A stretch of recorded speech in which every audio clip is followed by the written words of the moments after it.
የቀድሞ የህወሓት ነባር አመራር በድርጅቱ ውስጥ እየተካሄደ ያለውን ሁነት በዝርዝር ለኢትዮጵያ ኢንሳይት ተናግረዋል። ይህንን የተናጠል ቃለ መጠይቅ መስጠት የፈለጉትም በኢንተርኔት የሚካሄዱትን ጣት መጠቋቆምና መወነጃጀል ለማጥራት መሆኑን አስረድተዋል። አብዛኞቹ ጣቶች ደብረጽዮን ገብረ ሚካኤል ላይ ቢቀሰሩም እኚህ ምንጭ ግን አይቀበሉትም። ለ10 ዓመታት ሲንከባለል የመጣው ውርስ እንጂ አንድ ሰው ላይ ብቻ የሚወድቅ አይደለም ይላሉ።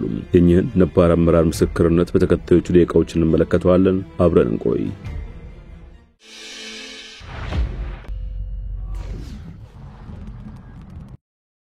እኚህ ስማቸው በአተት ያልተጠቀሰው ነባር አመራር የህወሓት የውስጥ ነውጥ የጀመረው ከ2004 የቀድሞ ጠቅላይ ሚኒስትር መለስ ዜናዊ ህልፈት በኋላ ነው በማለት ምስክርነታቸውን ይጀምራሉ።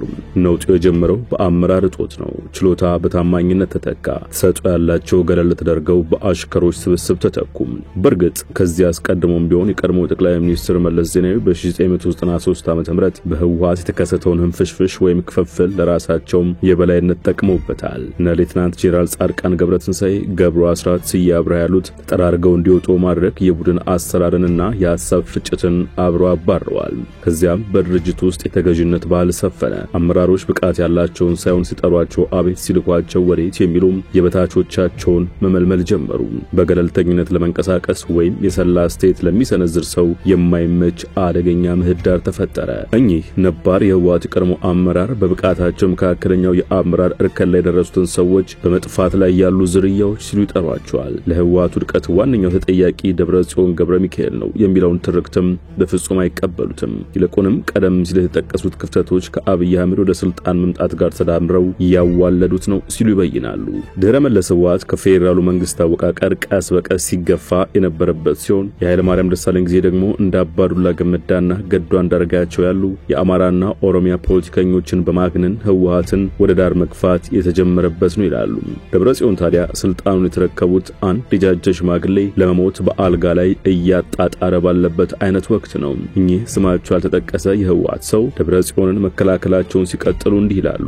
ደብረጽዮን ከ1993 ወዲህ በህወሓት ውስጥ የተፈጠረውን ተጨባጭ ያልሆነ ለራስ የሚሰጥ የተጋነነ አመለካከትን፣ ስትራቴጂካዊ ክሽፈትን፣ የአመራሮችን ፍረጃም ይተች ነበር ባይ ናቸው። ደብረጽዮን ይህ አመለካከት ፓርቲው የፖለቲካው መልክዓ ምድር በቅጡ ሳያነብ ወደ ቆሞ ቀርነት ቀስ በቀስ እያንደረደረው ነው በሚል ይከራከሩ እንደነበር ማውስተዋል። ሊቀመንበሩም የ2010 ኃይል አስተላለፍ ውጤት ድንገተኛ ውድቀት ሳይሆን ቆሞ በቀረ የፖለቲካ ስርዓትና የተለወጠ ማህበረሰብ የወለደው ነው ሲሉ ሞግታሉ። እኚሁ ምንጭ ሲቀጥሉ ደብረጽዮን ስልጣኑን ከመረከባቸው አንድ ዓመት አስቀድሞ የውስጥ ክፍፍሉ ህወሓትን እንዴት ሽባ አድርጎት እንደነበር ያስታውሳሉ። የአባይ ወልዱን ፍንካች አስወግዶ እነ ደብረጽዮንን ወደ ስልጣን ከፍ ያደረገው የውስጥ ሴራ ነባሩን የክፍፍል ስንጥቃት አስፍቶታል። የቀድሞ ጠቅላይ ሚኒስትር መለስ ዜናዊ ባለቤት አዜብ መስፍን ከአብዛኞቹ የፓርቲው አመራሮች ጋር መግባባት ተስኗቸው ነበር። በኋላም ከማዕከላዊ ኮሚቴ አባልነታቸው ተወግደዋል። ውስጣዊው ሲቀጥሉ ይህ ወቅት ስር የሰደደው የውስጥ ሽኩቻም የተፋፋመበት ግላዊና ተቋማዊ ፍክክር ያየለበትና በሁሉም እርከን ያሉትን አመራሮች ግንኙነት እየሸረሸረ ነበር። ክፍፍሉ እዚያው በህወሓት ውስጥ ብቻ የተወሰነ ሳይሆን በፌዴራል ደረጃ ባሉ የቀድሞ የህወሓት ታጋዮች ዘንድ በግልጽ ታይቷል። ለአብነት የኢትዮጵያ የቀድሞ የስለላ የበላይ ኃላፊ ጌታቸው አሰፋም አብይ አህመድ ጠቅላይ ሚኒስትር ሆነው እንዳይሰየሙ ለማድረግ ሞክረዋል። ምክንያታቸው ደግሞ አብይ በተቀናጀ ሁኔታ ህወሓትን ብትንትኑን ያወጡታል ከሚል መላምት ተመነሳት ነበር። ይሁንና በወቅቱ ጠቅላይ ኤታማዦር ሹም የነበሩት ሌላኛው የህወሓት ታጋይ ጄኔራል ሳሞራ የኑስ የጌታቸው አሰፋ ላይ ባላቸው የግል ቂም ምክንያት ድምጽ አልባው መፈንቅለ መንግስት ህልው እንዲሆን አስችሏል ይላሉ። በውስጣዊው አመለካከት የሁለቱ ሰዎች የለየለት ግጭት በህወሓት ውስጥ የነበረው ክፍፍል ወደ ወታደራዊ እንዳመራ መገለጫ ነበር። ህወሓት በዚህ ወቅት ለ35 ቀናት የቆየ ግምገማ ማካሄድ ይጀምራል። በተመሳሳይ ጊዜ የኦሮሞ ህዝቦች ዲሞክራሲያዊ ድርጅት ኦህዴድና ብሔረ አማራ ዲሞክራሲያዊ ንቅናቄ ብአዴን በጋራ ሆነው የኦቦ ለማ መገርሳን ምክትል አብይ አህመድን ወደ ስልጣን ማማው ለማውጣት የሚያስችላቸውን እቅድ ጨርሰው ነበር ይላሉ። እዚህ ጋር እኚህ ነባር የህወሓት አመራር አንድ አገላለጽ ይጠቀማሉ። የሚያሳዝነው ነገር ህወሓቶች ግብአተ መሬታቸው በሚፈጸምበት ቀን እንዴት እንደሞቱ አያውቁም ነበር። ቀጥሎም የብአዴኑ ሰው ደመቀ መኮንን ራሳቸውን ከምርጫ አግልለው የድርጅታቸው ድምጽ ለአብይ እንዲውል ሲያደርጉ ህወሓቶች ግን አንድ ሰው በመምረጥ ላይ እንኳን አልተስማሙም ነበር ሲሉ በቁጭት ያስታውሳሉ። ሁኔታውን ሲገልጹት ይህን ያህል ነበር ቅንጅት ያልነበራቸው አሳፋሪና ራስን የማጥፋት ያህል ነው በማለት ነው። ህወሓቶች ከአብይ መመረጥ በኋላ ወደ መቀሌ መሄዳቸው ትክክለኛ ውሳኔ ነበር የሚሉት እኚህ ሰው ህወሓት እንዲህ ባለ ዝርክርክነት ውስጥ ሆኖ በመሃል ሀገር ፖለቲካ ተገልሎ ያለ ወደ መቀሌ ሳይሄድ ቢቀር አብይ ሁሉንም አመራሮች ያጠፏቸው ነበር ይላሉ። ህወሓት በአዲስ አበባ የነበረውን መዋቅራዊ ህላዌ ካጣ የጠቅላይ ሚኒስትሩ ጽህፈት ቤት በኦሮማራ ስብስብ ከተተካ በኋላ የህወሓት አመራሮች በመዲናዋ መቆየታቸው ራሳቸውን ከማጋለጥ ውጪ ረብ አልነበረውምና ወደ መቀሌ መሄዳቸው ትክክለኛ ውሳኔ መሆኑን ዳግም አጽንኦት ይሰጣሉ። ግን ወደ መቀሌ መሄዳቸው ስትራቴጂካዊ መሆን ሲገባው ለመከፋፈልና ለጭንቀት መሆን አልነበረበትም ባይ ናቸው።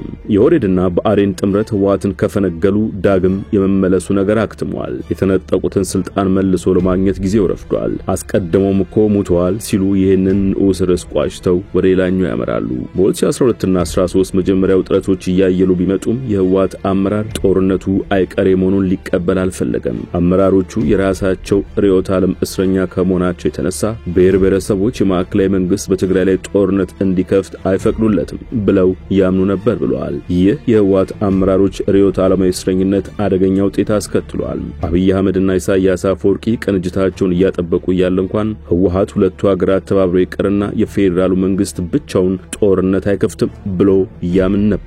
እኚህ ውስጥ ታዋቂ በጦርነቱ ውስጥ የተከሰቱን ጉዳዮች በጥቂቱ ይዘረዝሩና ወደ ስልጣን ሽኩቻ ያመራሉ። በህወሓት በኩል የፕሪቶሪያው ስምምነት ቁልፍ ሰዎች ሆነው ብቅ ያሉት ሌተናንት ጄኔራል ጻድቃን ገብረትንሳኤና ጌታቸው ረዳ በጦርነቱ ወቅት ላጋጠሙት ውድቀቶች የደብረ ጽዮንን ቡድን መውቀስ ላይ ይጠመዳሉ።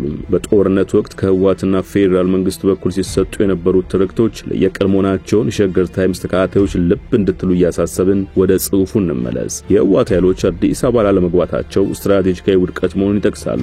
ምክንያቱም ተዋጊው ኃይል የሚጠበቅበትን አድርጎ ወደፊት ቢገሰግስም የፖለቲካ አመራሩ ግን ስራውን ባለመስራቱ ወደ መቀሌ መመለስ የግድ ሆኗል ነው በህወሓት በኩል ያለው ትርክት። እኚህ ውስጥ ታዋቂ ሲቀጥሉ ታዲያ ወደ አዲስ አበባ ለመግባታቸው ጻድቃንና ጌታቸው የተጠያቂነቱን ድርሻ እኩል ይወስዳሉ ባይ ናቸው። ሁሉንም ነገር ለደብረ ጽዮን በመስጠት ሞራል ልዕልና የላቸውም። እንዲያውም ከማንም በላቀ ሁኔታ ለውድቀቱ አስተዋጽኦ አበርክተዋል ሲሉ ከሷቸዋል። ጌታቸውና ጻድቃንን የሚወነጅሉበት የከረረ ገለጻ ሲቀጥል ጌታቸው በአፍቅሮተ ራስ የነሆለለ ከመሆኑ የተነሳ እንደፈለገው የሚያደርገው ሰው ካላገኘ አብሮ አይሆንም። በምንም ነገር ላይ ቁም ነገር ኑሮት አያውቅም። መረም ሆነ የጸና ሴት የለውም። ጓዶቹን መክዳት ጨምሮ ምንም ሊልና ሊያደርግ ይችላል ባይ ናቸው። ህወሓት ከኤርትራ ጋር ግንኙነት ማድረግ ጀምሯል በማለትም በፕሪቶሪያው ስምምነት ትግራይ አግኝቶ የነበረውን የመደራደር አቅም አዳክሞታል ይላሉ። ጻድቃንን በተመለከተ ደግሞ ሲያብራሩ በ1990ዎቹ ከጠቅላይ ኤታማዦር ሹምነት ከተነሳ በኋላ በህወሓት ላይ ያልወጣለት ቂም ቋጥሯል። ለአመታት በግል ቢዝነሱ ላይ አተኩሮ ቢከርምም ጦርነቱ ወደ ፖለቲካዊ መመለሻ መንገድ ጠርጎለታል ሲሉ ተናግረዋል። ጻድቃን ደብረጽዮን ገብረ ሚካኤል ወደ ሱዳን ሸሽተው እንዲሄዱ መክሯቸዋል በሚል ረጅም ጊዜ ስለተናፈሰው አመት ሲጠየቁ በሰጡት ምላሽ ደግሞ ጻድቃን ከመሞቱ በፊት ፕሬዝዳንት የመሆን ህልሙ ከመቼውም ጊዜ በላይ አሁን ከፍ ብሏል። ስለዚህ ስልጣኑን ለማግኘት ምንም ሊያደርግ ይችላል ሲሉ መልሰዋል። እኚህ ውስጥ ታዋቂ በሚል ዝርዝር መረጃዎችን ያካፈሉት ሰው ሲቀጥሉ ስለ ደብረጽዮን ገብረ ሚካኤል ወደ ማብራራት ይሻገራሉ።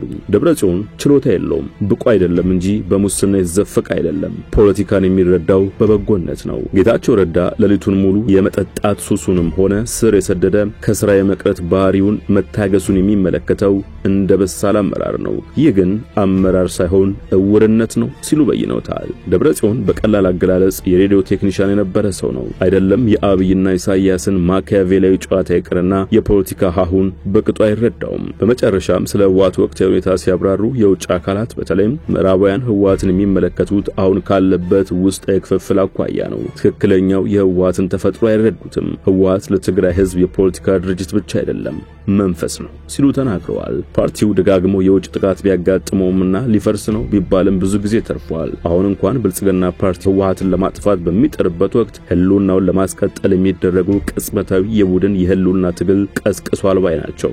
አሁን በትግራይ ፖለቲካ ላይ የሚሰጡ አስተያየቶች እንደሚያመላክቱት የትግራይ ህብረተሰብ ህወሓትን የመታከዝ አቅሉን ያገኘው በስራው ደስተኛ ሆኖ ሳይሆን ህወሓት ባይኖር ስፍራውን ማን ይተካዋል ከሚል የመነጨ ነው። የትግራይ ልሂቃን ያጭር ጊዜ አሳቢ አይደሉም። ህወሓት ቢጠፋ ጻድቃን አሊያም ጌታቸው ሳይሆኑ የሚተካው ብልጽግና ፓርቲ ነው።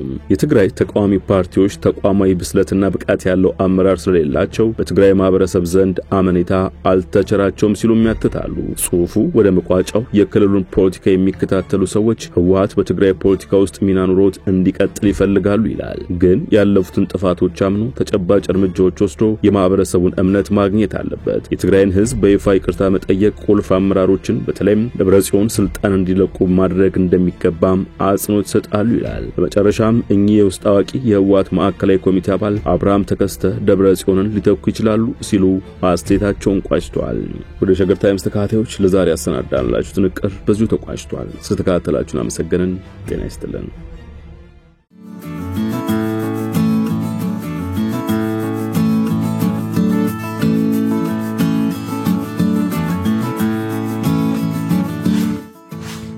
ሸገር ታይምስ ሚዲያን ሰብስክራይብ በማድረግና ደወሉን በመጫን ይከተሉን።